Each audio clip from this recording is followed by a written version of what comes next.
Hello and welcome to our presentation about the British Council Spain Internet Portal and its development over the past 12 years. Just to give you a little bit of background about how long our portal project has taken to develop, all of this started really at a meeting of Teaching Centre ICT coordinators in Bilbao back in the year 2000 when we got together to talk about the possibility of us each setting up intranets using repurposed PCs with Microsoft Internet and Microsoft Server software installed on each of them.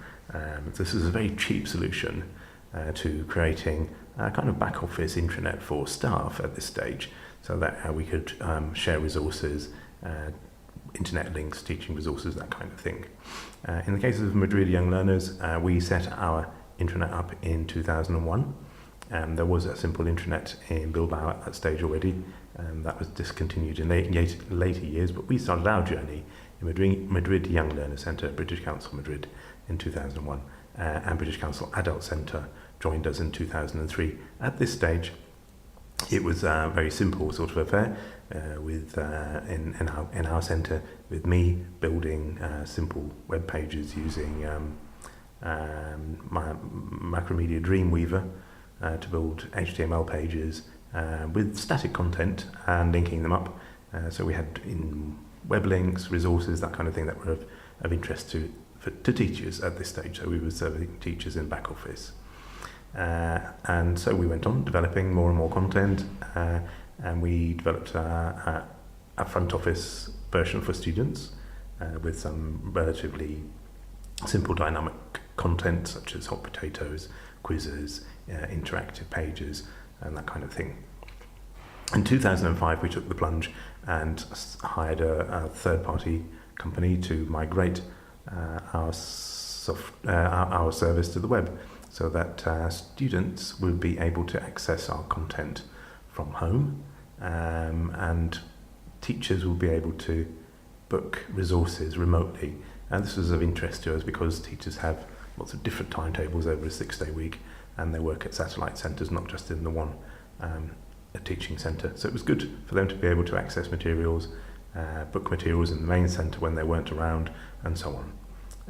This was largely successful, but obviously at this stage we had generic logins for students rather than individual ones, and we had a fair amount of content for them to play around with, but it was all, again, simple hot potatoes, quizzes and that kind of thing. In 2006, we moved a large amount of repurposed online materials that would be produced by the British Council for learner support. So this was across 5 levels up to Cambridge First Certificate or Upper Intermediate. Each of these levels had about 90 hours worth of pre-prepared materials, and we made these available on the web for our students. And so it went on. We developed more interactive materials. We had a product called Network English, which was an old CD-ROM program, which we then repurposed and added to the internet for students to access directly, again for learner support.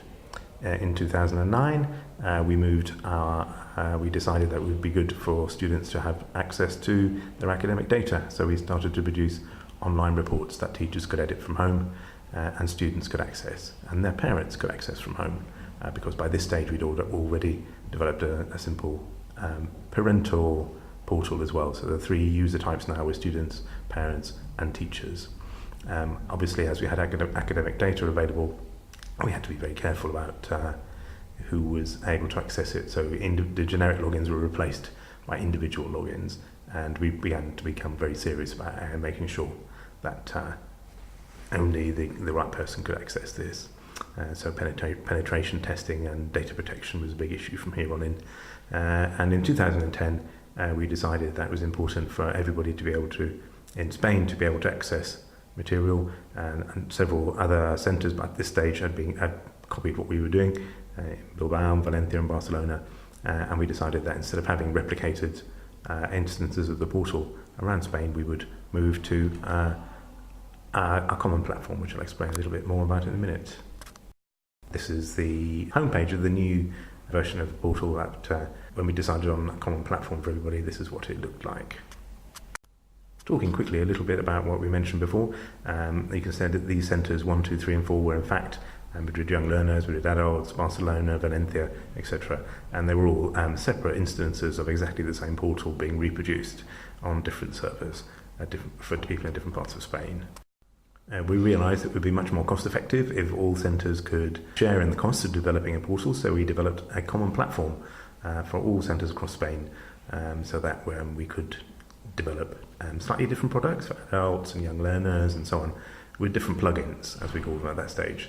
So the basic module was common to everybody, and centres could then choose to develop different plugins. And here we see an example of some of the kind of things that we were talking about developing at this stage. Some centres had reports modules for academic data.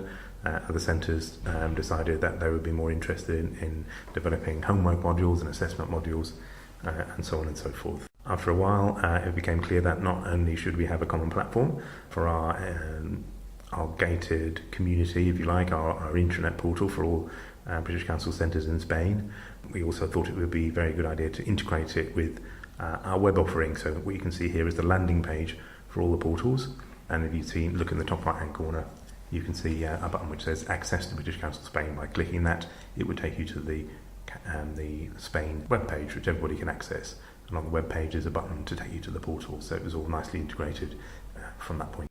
So from 2010, once you've logged into the portal with your unique identifier, this is what you saw on the homepage of the internet portal itself.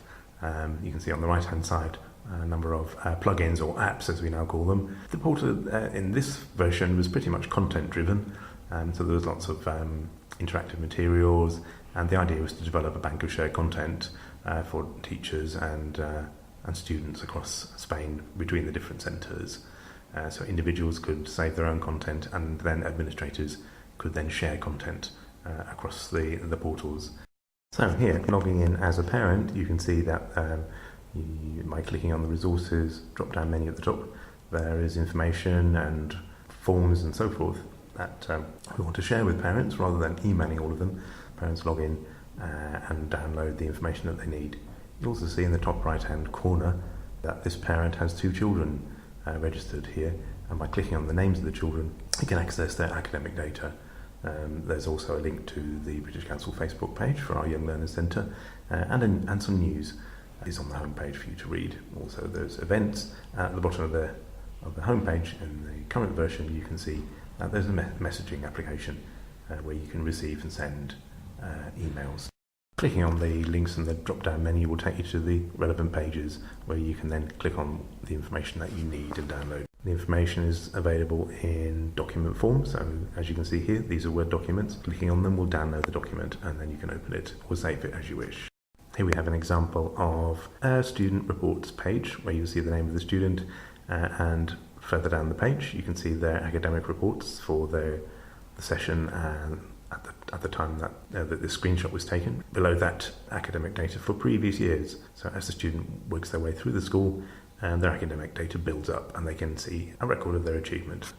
A recent development has been the online re-enrollment module, which allows parents to book courses online. This has been very helpful in helping to boost our re-enrollment.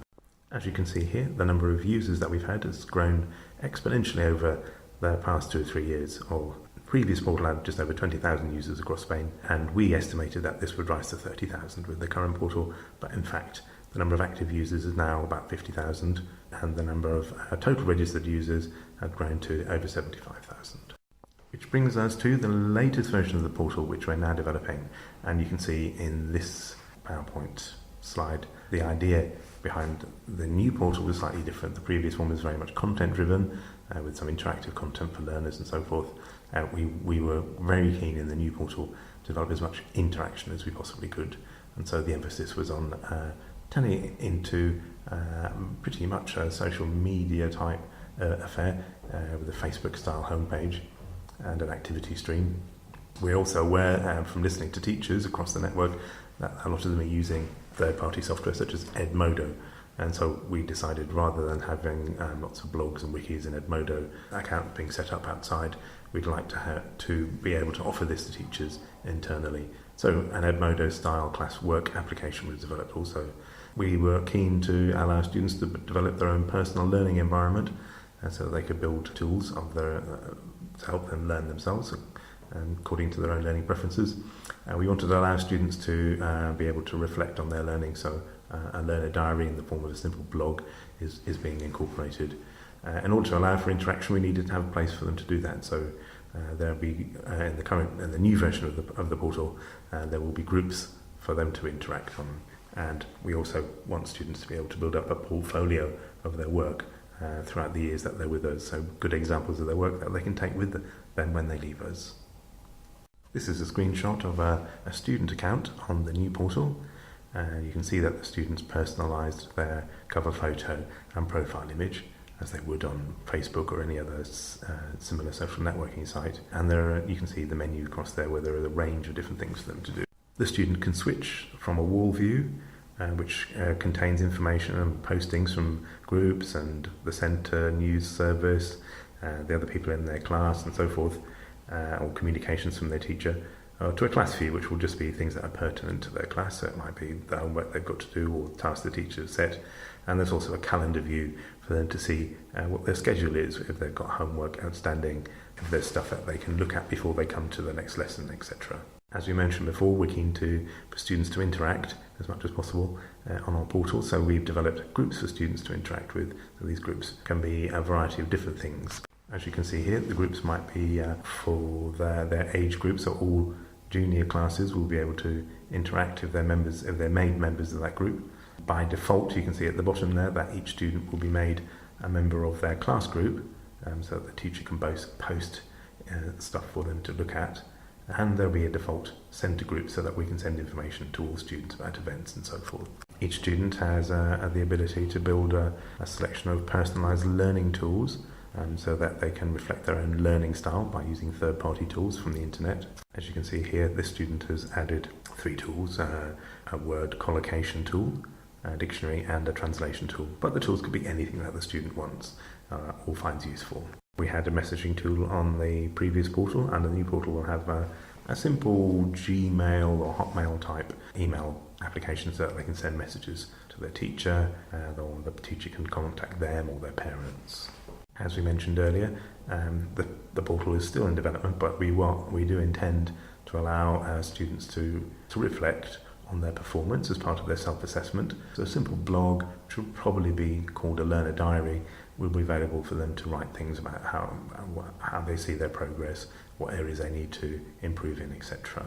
We also mentioned that we feel it would be useful for students to have the ability to build up a portfolio of their work. So a portfolio model is currently under development for them to add examples of good work that they've produced in various different formats.